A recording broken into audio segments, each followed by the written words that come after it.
This is a 2004 GMC Yukon, and it's been a lot of years since it's ever had a spark plug change. We're now getting multiple misfires, so we'll rule out a really simple thing. These are AC Delco plugs. This is plug number 12621268 AC Delco. We're going to gap it at 0.040. So when you get it from the factory, it probably won't be gapped exactly right. You can get one of these little gapping tools, put it in here, and just give it a little bend down until it gets snug. You just keep playing with it until it feels right. So that was too far.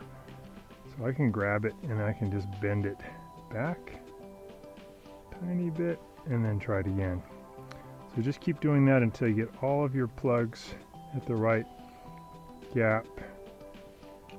And then we'll go ahead and put them in. All we got to do to put them in to get this kind of thing is just use to pull off the ignition wire. You could do it by hand, but it's better to use one of these. You need a plug socket that fits in there, and that's about it.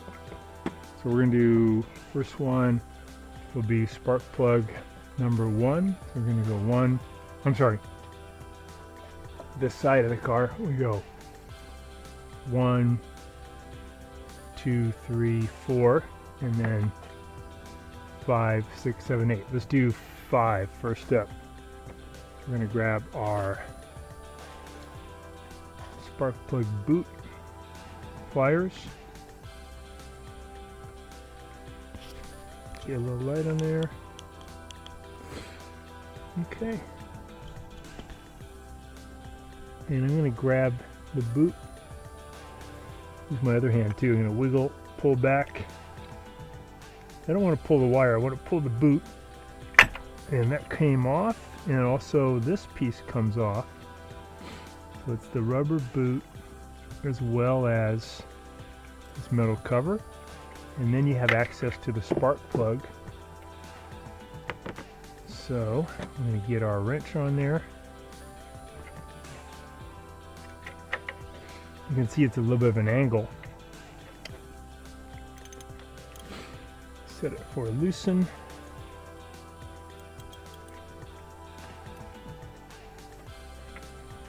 Okay, give it a little tug.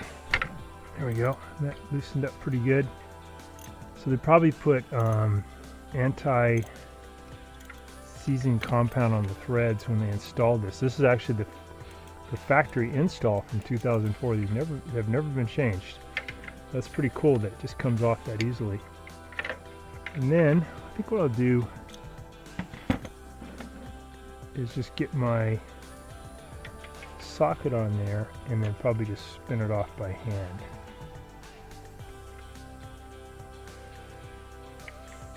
So most of the plugs are going to be really easy to get to.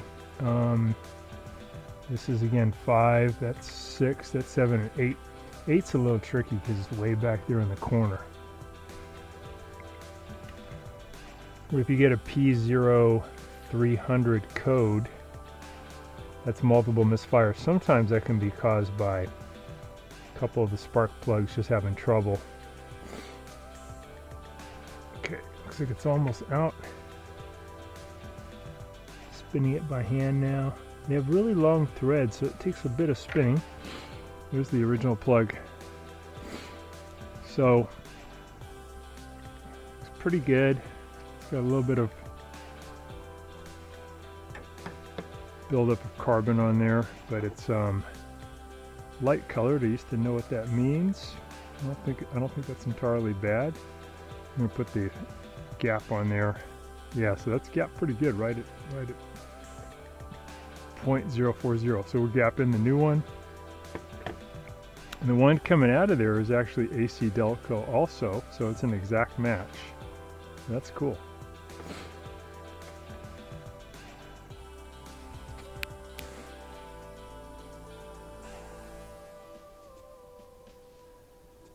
Okay, Bend it a little bit.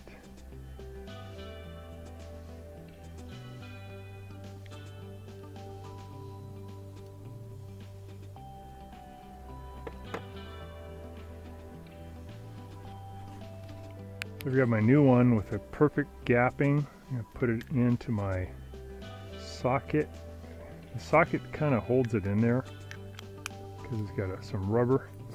I'll come in at an angle, feed it in where the old one came out.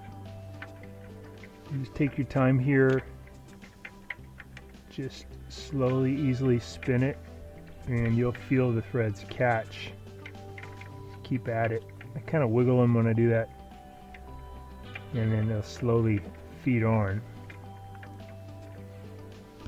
Alright, so I got it in, and I'm just spinning it by hand here first to start it. Okay, I've got it all fed in by hand, and now I'm just tightening it with the socket. And I got it tightened by hand, and then I'm going to go about maybe a quarter turn more using my driver. Get it snug. Alright, that feels good. So now we can put the plug ignition wire back on. And get the metal part over there, and then just push in.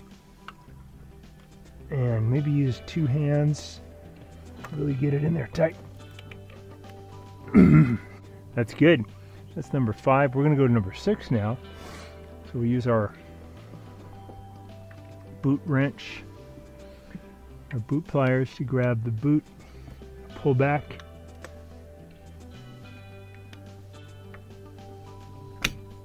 There we go. That's number 6. All right. Get our socket on there. It's at an angle again. Loosen it up. There we go. That came out pretty easy. We'll just spin it out. Number 6, original spark plug. Again, AC Delco. A little bit of corrosion there on the boot. I might spray the inside of the boot with some electrical cleaner too.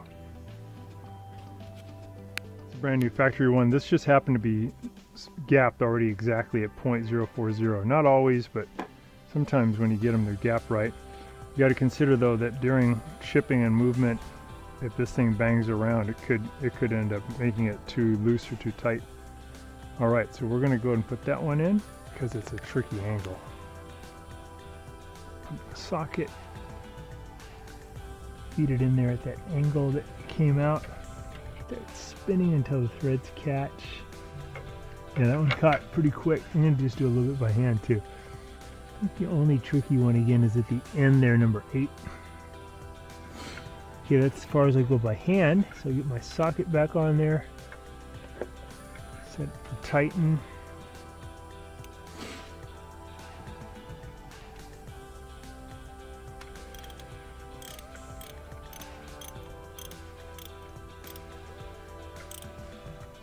Okay, that's good. We're going to go a little tighter now, about a quarter turn.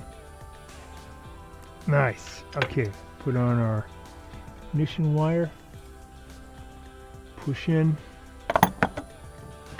Nice and snug. I might want to spray that one though. I was thinking because that one had some corrosion. Let me pull it out again. Use a little electrical cleaner. Not super important, but you see corrosion. It's good to try to hit it.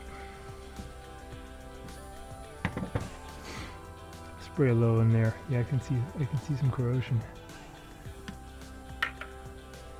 I have some CRC contact cleaner. You can get this at Home Depot in the electrical section or on Amazon. I'm going to spray a little bit of this stuff into where that makes contact.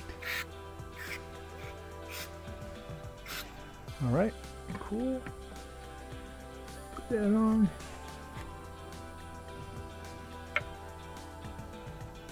Push it till it clicks. Hey YouTubers, I'd like to announce our new channel membership, the #1 Fix-It fan. Hopefully that'll be you.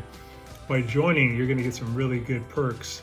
#1, you're going to get live help whenever you need it on your appliance problems, either by text, email, FaceTime, Zoom, whatever you want to get your appliance problem resolved. I'll be here for you.